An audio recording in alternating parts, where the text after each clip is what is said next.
Кога ще бъдете готови? Кога ще бъдете готови? Има ли такива хора? Не случайно ви запитах. И ще ви кажа защо.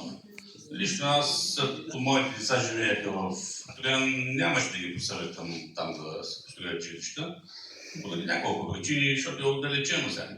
Имаше такава борба за големи магазини, вече има в Троян, говорим за спортни зали, за стадиони и така и така и така нататък. Да бяхте ли младите семейства по диагонал на входа на Орешака, не ми се вижда малко така.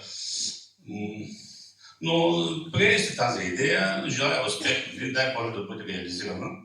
Нищо не казвам. Според мен, терена, за който аз първо ви попитах на тая среща, която проведохме с вас и обсъждайки управленската програма в началото на мандата за болницата, е много по-комуникативен, с много повече възможности и като площ, погледах на кадастралната карта, е почти еднакъв с този, който е на Ливадник.